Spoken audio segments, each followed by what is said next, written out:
Il y a 80 ans, les Françaises obtenaient le droit de vote. Elles devenaient ainsi, grâce à une ordonnance signée par le général de Gaulle, électrices et éligibles dans les mêmes conditions que les hommes. Cette entrée de plein pied dans la citoyenneté témoignait alors de la reconnaissance officielle du rôle majeur joué par les femmes dans la résistance. 80 ans plus tard, même si certaines de ces femmes sont devenues célèbres, leurs actions, souvent menées loin de la sphère du combat armé, n'ont laissé que très peu de traces matérielles. Alors, au-delà de ces figures exceptionnelles, comment rendre visible une activité résistante féminine qui s'effectue le plus souvent dans l'ombre des combattants de l'ombre? C'est ce que l'exposition Résistante, France 1940-1944 s'efforce de montrer en partant de la position occupée par les femmes dans la société et en interrogeant leur cercle de sociabilité. Ce faisant, elle dévoile un engagement spontané, le plus souvent précoce et ancré dans le quotidien et l'ordinaire des femmes, mais qui emprunte parfois la voie de la rupture. Cet engagement multiforme, mené en toute indépendance ou au sein de la famille, est à l'égal de celui des hommes, éminemment risqué.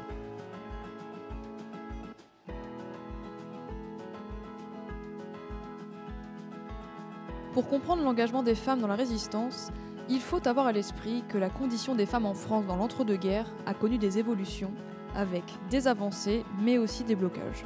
Il y a d'abord le souvenir de 14-18. Pendant la guerre, les femmes ont largement remplacé les hommes pour tenir dans l'industrie, aux champs, dans les transports, tout ce que l'on a appelé le front de l'arrière. Cette parenthèse, même si elle se referme en 1918, a laissé des traces. D'autant qu'elle a vu émerger un modèle inédit avec quelques figures féminines marquantes de résistantes, comme la jeune Émilienne Moreau. Il y a aussi des changements dans le domaine de l'éducation. L'enseignement scolaire de la Troisième République avec l'école obligatoire, puis l'unification des programmes pour les garçons et pour les filles, a contribué à former de jeunes citoyens aux valeurs de la République et à l'amour de la patrie. Ajoutons que le baccalauréat devenu mixte à partir de 1924 a permis à un nombre croissant de jeunes femmes de suivre des études supérieures et ainsi de s'émanciper socialement, moralement et professionnellement. La société française des années 30 connaît des dynamiques contradictoires. 3 femmes entrent au gouvernement du Front populaire de 1936 et en février 1938, il est mis fin à l'incapacité civile des femmes mariées. Cependant, la femme reste sous la dépendance du mari, le chef de famille, notamment si elle souhaite travailler. Sur le plan des droits civiques, le Sénat refusera toujours le droit de vote des femmes. Ce qui n'empêche pas certaines d'entre elles de s'engager notamment pour le droit de vote des femmes, mais aussi dans de grands mouvements pour la paix à partir des années 30. Des Françaises telles Martha Desrumeaux pour le Parti communiste ou Suzanne Buisson chez les socialistes sont des figures reconnues du militantisme politique. Le mouvement syndical accueille également dans les années 30 un nombre croissant de femmes. Les années 30 voient l'apogée d'une vision traditionnelle de la société, dans laquelle la famille et en son sein la mère de famille y occupe une place majeure. Le monument aux mères françaises, inauguré à Paris en 1938, exprime toute la reconnaissance de la nation à l'égard de celles qui, par la maternité et l'abnégation avec laquelle elles élèvent, parfois seules, leurs enfants, sont tout à la fois les gardiennes du foyer et les protectrices de la patrie. Mais encore une fois, les lignes bougent avec la mode de la coupe à la garçonne, le développement du sport féminin, la naissance de journaux féminins comme Marie-Claire, ou encore le succès d'artistes tels Joséphine Baker qui se jouent des stéréotypes féminins. Enfin, la déclaration de guerre de 1939, qui rappelle d'abord la Grande Guerre avec la mobilisation de 5 millions d'hommes, et surtout la débâcle de juin 40, expérience traumatique partagée par tous les civils, bouscule la ligne de partage traditionnelle entre les sexes qui fait des hommes les défenseurs de la patrie et les protecteurs de leurs compagnes.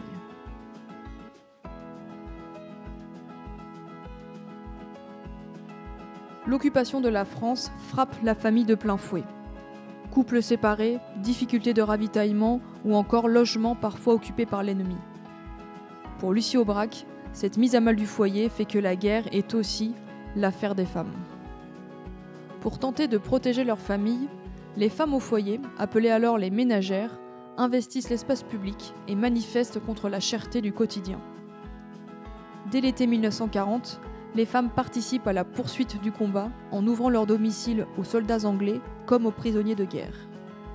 Ce comportement spontané se poursuit tout au long du conflit au profit des militaires alliés et des différents acteurs de la résistance.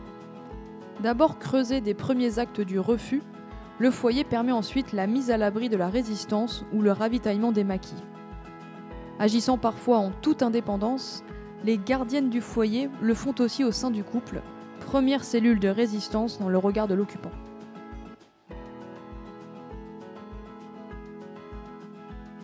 L'image emblématique de la pénurie sous l'occupation est celle des queues interminables devant les magasins. Le rationnement généralisé est mis en place par le régime de Vichy. Ce système est censé répondre à la promesse faite par le maréchal Pétain. Tous, pauvres et riches, auront leur juste part des ressources de la nation. Cette promesse ne sera jamais honorée. Durant toute la guerre, l'obsession du ravitaillement tenaille les femmes en charge de l'approvisionnement du foyer. L'absence de 1,8 million de prisonniers de guerre et la réquisition des jeunes hommes pour le travail obligatoire en Allemagne sont d'autres motifs mis en avant pour mobiliser les femmes. La guerre est donc bel et bien aussi l'affaire des femmes. Dans son journal, tenu de novembre 1939 à septembre 1944, Denise Doménac livre ses sentiments personnels et son ressenti de la guerre. Elle évoque ici le froid et la pénurie fin janvier 1942. Tout le monde pense que l'année prochaine, on va crever de faim et de froid. Ça commence déjà.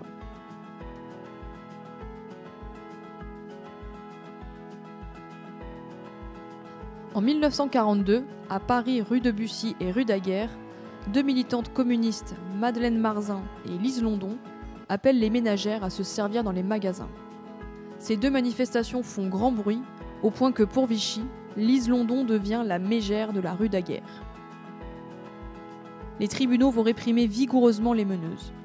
C'est le cas de Madeleine Marzin, condamnée à mort dans un premier temps. Sa peine sera toutefois commuée en travaux forcés. Mais ces mouvements spectaculaires, ponctuellement orchestrés par les organisations communistes, sont aussi parfois tout à fait spontanés. Il s'agit d'une résistance spécifiquement féminine, destinée à sauvegarder le foyer, qui se développe à partir de l'automne 1940 sur l'ensemble du territoire français.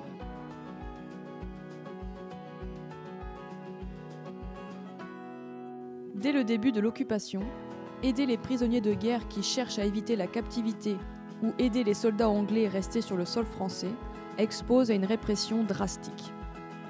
Les femmes leur ouvrent pourtant les portes du foyer durant tout le conflit. Refuge pour ceux qui veulent poursuivre le combat, l'espace domestique sert aussi de quartier général à la résistance. Le couple se voit donc souvent associé dans l'action. Le domicile est aussi un lieu de dépôt d'armes, de postes émetteurs et de journaux clandestins. Mais les femmes quittent aussi le seuil de leur porte et jouent un rôle majeur, en tissant le lien entre les organisations et en assurant le ravitaillement des maquis.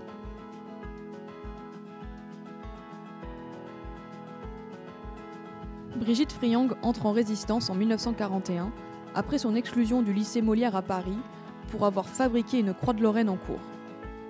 Elle aide d'abord à l'évasion d'aviateurs alliés, puis devient agent du bureau des opérations aériennes pour le nord-ouest de la France.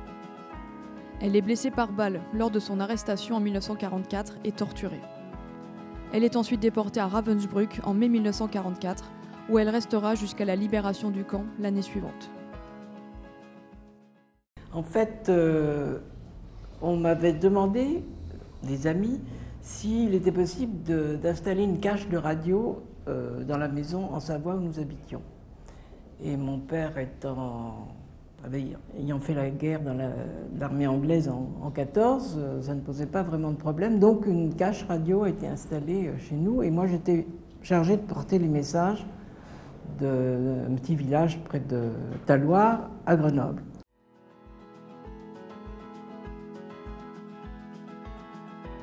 Si la défense de la famille mobilise particulièrement les femmes, elles ne sont pas pour autant rivées au foyer.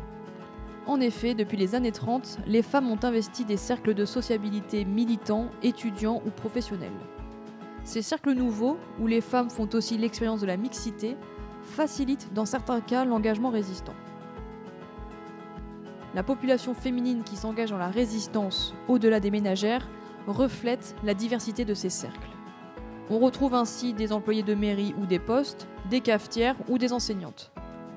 La résistance a besoin de faire appel aux hommes comme aux femmes, d'autant plus quand certaines professions ont une fonction stratégique pour l'action de la résistance. Enfin, à ces creusets de l'engagement résistant, s'ajoute le milieu confessionnel dans lequel les femmes sont présentes de longue date.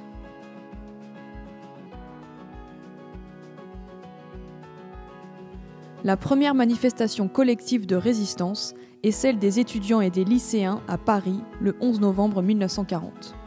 Parmi eux, des étudiantes qui, comme Anis Girard, prolongent cette mobilisation par des actions de renseignement ou de liaison.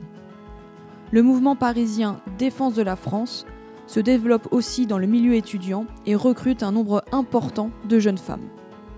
Elle travaille à la réalisation et à la diffusion de son journal. Parmi elles, Geneviève de Gaulle, qui, en juin 1943, signe un article sur son oncle Charles de Gaulle. Mais qu'une femme puisse écrire dans un journal de la résistance reste exceptionnel. Les activités de Défense de la France, c'était, au départ ça avait été un journal, c'est devenu de plus en plus, puisqu'on a fait des très gros tirages, enfin, après moi. Enfin déjà le tirage du 14 juillet c'était pas mal. Et puis, le journal, ça demandait de trouver des articles, d'aller y chercher, de les envoyer, les numéros du journal par la poste. Alors ça, il fallait repérer que ce ne soit pas dans les mêmes postes, qu'il n'y ait pas les mêmes enveloppes, qu'il n'y ait pas les mêmes tables. J'avais toute une petite équipe qui travaillait avec moi sur Paris, d'étudiantes qui venaient simplement pour s'occuper de l'envoi du journal. On en mettait dans les boîtes aux lettres aussi. Par exemple, on prenait délibérément, dans ces temps-là, il y avait, comme maintenant, il y avait les annuaires des professions, on prenait l'annuaire des médecins et on inondait tous les médecins de journaux. Ou on inondait les curés, je me rappelle, on fait ça aussi.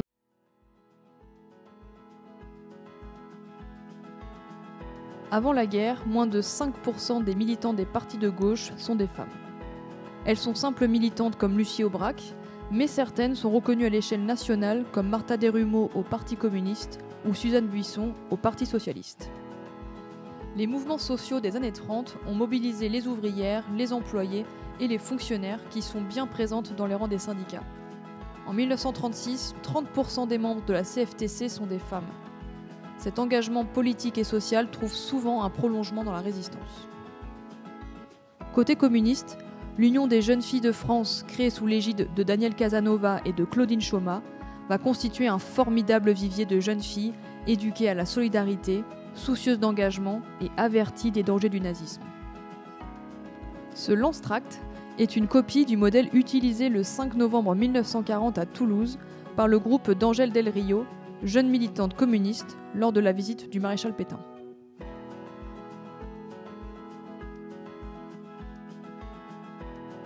L'univers professionnel permet aussi de structurer des organisations de résistance. Le réseau dit du Musée de l'Homme en est un parfait exemple. Hommes et femmes se côtoient sur un pied d'égalité du fait de leurs études. En mettant à profit leurs liens professionnels, voire amicaux, ils tissent ainsi les fils d'une toile résistante. Le milieu professionnel est aussi essentiel au déploiement de l'engagement. Aucune résistance ne serait en effet possible sans l'implication des femmes employées de mairie, de préfecture ou des postes, et sans la complicité, sinon l'engagement, de leur chef de bureau, le plus souvent masculin. Le groupe du Musée de l'Homme, c'était le noyau constitué par un certain nombre d'ethnologues du Musée de l'Homme. Il y avait essentiellement Boris Vildé, Levitsky. Le journal, le premier numéro, est daté d'octobre 40.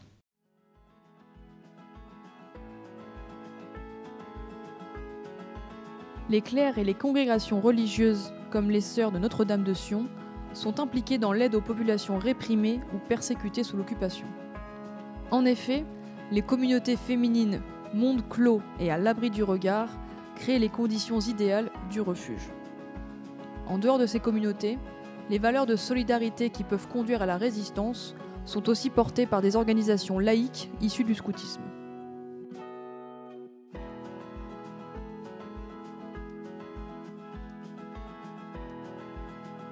L'engagement résistant est pour tous un basculement.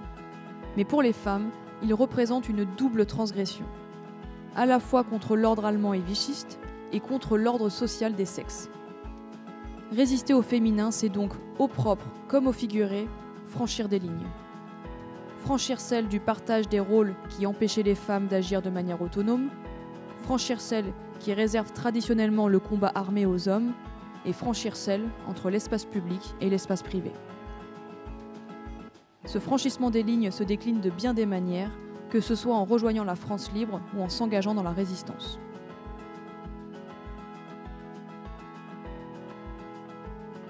L'engagement des femmes dans la France libre est pour elles l'occasion d'une brèche dans leur longue exclusion de l'armée. Le corps des volontaires françaises est créé en octobre 1940 par le général de Gaulle. C'est souvent sans l'assentiment de leur famille qu'elles rejoignent ces rangs. À l'égal des hommes, elles signent un engagement, endossent l'uniforme, expérimentent la vie de caserne et la discipline militaire. Pour autant, la sphère du combat leur reste interdite. La France libre manquant cruellement de combattants, les 600 volontaires féminines vont donc servir sur le front de la logistique en tant que soignantes, secrétaires ou encore conductrices.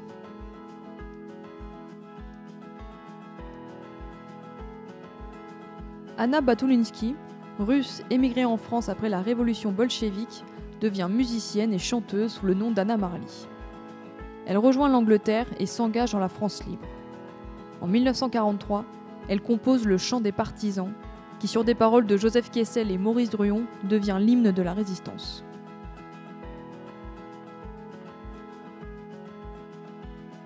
Un agent sur 5 du réseau de renseignement Confrérie Notre-Dame est une femme. Dans le réseau d'évasion Ali France, elle représente 41% des effectifs. Certains réseaux sont même dirigés par des femmes, comme le réseau Françoise, piloté par la Toulousaine Marie-Louise Dissart. Plusieurs éléments expliquent la forte présence des femmes dans ces réseaux. Elles sont souvent disponibles pour mener une action déterminée et le métier qu'elles occupent peut également être parfois stratégique, à l'image des secrétaires de mairie ou des sténodactylos. Servir dans les réseaux recouvre un spectre large de fonctions, depuis les plus périlleuses comme l'opératrice radio jusqu'aux plus modestes comme l'asile.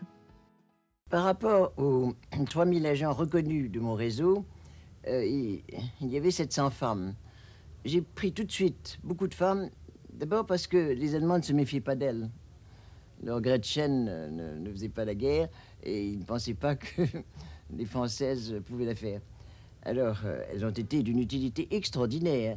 Elles passaient partout très facilement, elles se camouflaient mieux que les hommes, c'était fantastique. Après, les Allemands ont appris à les connaître, mais pendant les 2 ou 3 premières années, ça a été remarquable. Et les choses les plus difficiles, je peux dire que ce sont les femmes que j'ai envoyées en premier pour reconnaître des boîtes aux lettres, pour reconnaître des emplacements de postes valables, pour aller chercher des courriers, pour transporter des postes émetteurs.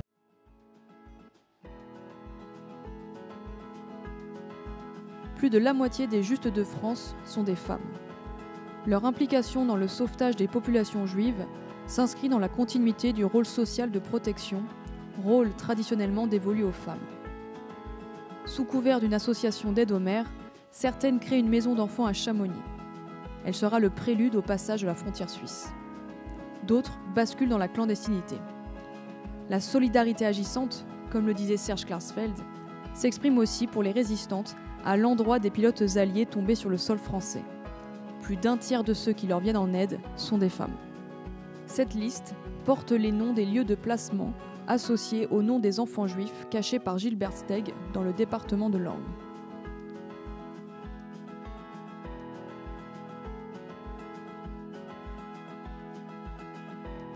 Sans liaison, pas de résistance. Le rôle des agents de liaison est indispensable à la coordination de l'action entre les groupes isolés, au déploiement et à la survie de la toile résistante. La liaison n'est pas l'apanage des femmes, mais leur présupposé d'innocence et la distraction qu'elle pourrait susciter chez l'ennemi sont mis à profit par la résistance. L'imaginaire collectif associe à cette mission les kilomètres effectués à bicyclette, le passage inquiet de la ligne de démarcation ou encore l'usage détourné d'objets de leur quotidien.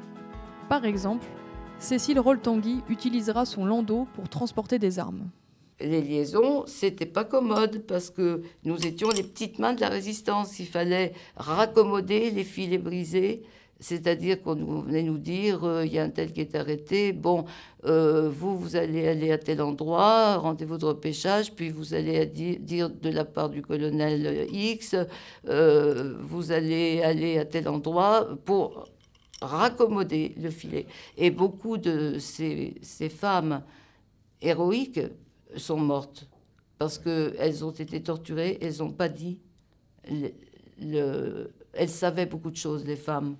Je ne veux pas me faire plus féministe que je ne suis, mais vraiment, les jeunes filles et les femmes étaient très utiles. Je ne dis pas plus utiles que les hommes. On se méfiait moins d'elles, peut-être, et elles pouvaient faire des raccommodages comme ça du réseau, du tissu clandestin brisé.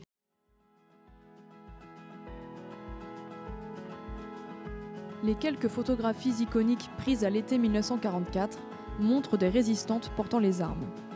Mais ces images ne doivent pas tromper. Rares sont les femmes à avoir fait de la lutte armée. Dans les FTP-MOI, les femmes comme Olga Banchik sont souvent chargées de l'entrepôt et du transport des armes.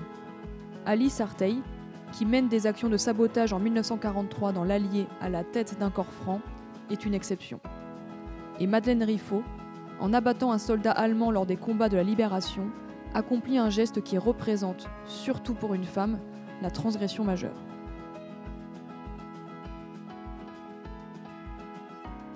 Quelle que soit leur activité, le risque encouru par les résistantes est très important et accepté en conscience. Selon la formule d'André Malraux, elles sont les joueuses d'un terrible jeu. Les femmes sont comme les hommes soumises à la torture, à l'internement et à la déportation. Cependant, par rapport aux hommes, elles sont nettement moins souvent condamnées à la peine capitale et en proportion rarement exécutées. Leur arrestation est suivie d'une période de détention en France, puis elles sont généralement déportées en Allemagne, en milieu carcéral mais surtout en camp de concentration.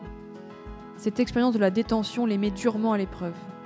Mais l'esprit de résistance passe les portes du camp et s'exprime par la solidarité entre détenus et les actes de désobéissance. À la Libération, la consécration de celles qui ont été victimes de la répression, spécialement des mortes pour la France, joue un rôle ambivalent. Certes, les femmes deviennent citoyennes à l'égal des hommes. Mais la résistance se donne un visage masculin, incarné par le maquisard ou le héros des combats de la Libération, tombé les armes à la main.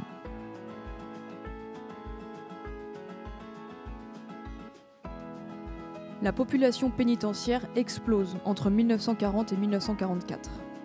Les femmes se comptent par milliers, parmi les populations étrangères jugées indésirables, mais aussi parmi les communistes ciblés par une forte répression et parmi les résistants pourchassés par Vichy et l'occupant. Partout, l'univers carcéral épuise les résistantes. Elles multiplient les stratégies pour rompre l'isolement, voire pour témoigner de leur quotidien. C'est ce que fait France Hamelin par le biais de ses dessins exécutés à la petite roquette. Ce canard en tissu nommé Donald a été réalisé par les détenus de Chalon-sur-Marne et envoyé à Lise London, qui a accouché d'un petit Gérard dans la prison de Rennes. Et donc on a tous été arrêtés, mon père. Et puis après avoir été déjà interrogé par la feldgendarmerie, le soir très tard, les fameuses voitures noires nous ont repris et on a été confiés à la Gestapo allemande à ce moment-là et emmenés à Fresnes. Et à Fresnes, les hommes ont été mis d'un côté, les femmes de l'autre. Donc là, à Fresnes, c'est le dernier moment où nous avons vu mon père, d'ailleurs sans lui parler. Nous avons été séparés de lui. Et maman et moi, on a eu la chance. Maman a été d'abord mise la première. Et moi, j'ai été mise la dernière. Et je me suis retrouvée dans la même cellule qu'elle. Et cette chance d'être ensemble, car c'était vraiment une chance, on l'a gardée tout le temps de notre incarcération et tout le temps de notre déportation. En fait, on n'a jamais été séparés, ce qui était quelque chose d'extraordinaire et qui nous a aidés à rentrer.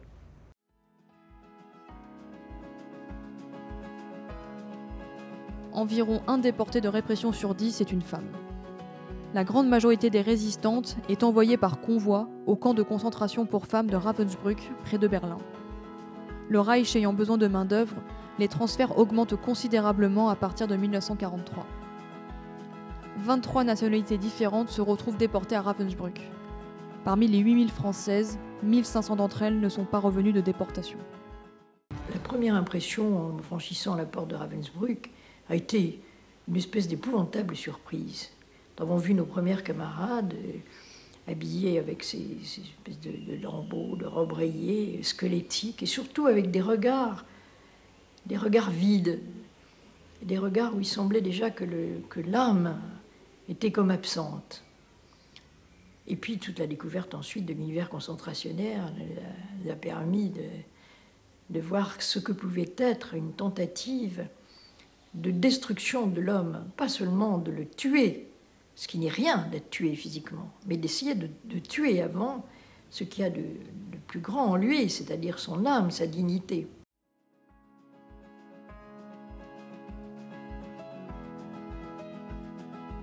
Placée à l'isolement à Ravensbrück, Geneviève de Gaulle reçoit pour Noël 1944 un paquet confectionné par les déportés du bloc 31 dont elle a été séparée depuis octobre. Le paquet contient notamment cette poupée, la petite marquise, fabriquée en secret par sa camarade Jacqueline d'Alincourt.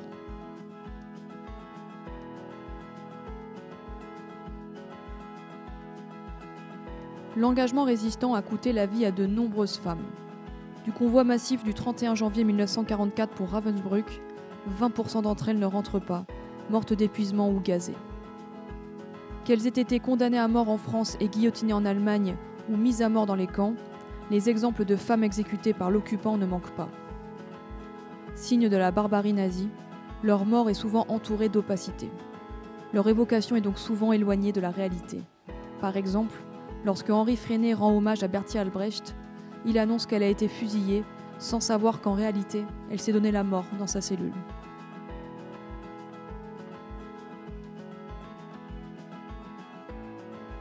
À la Libération, la participation des femmes à la résistance est l'objet d'une louange consensuelle. Le champ des honneurs s'ouvre relativement.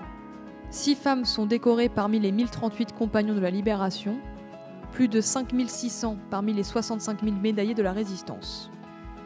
Mais la reconnaissance des femmes reste parcimonieuse. Leur engagement souffre de sa faible valorisation par les organisations résistantes. La répression et le sacrifice de leur vie restent alors le plus grand manifeste de la légitimité des femmes résistantes. Simone Michel-Lévy, compagnon de la Libération, incarne cette légitimité. Son engagement jusque dans les camps, la répression endurée mais non subie et son sacrifice ne laissent aucun doute sur son rôle de résistante.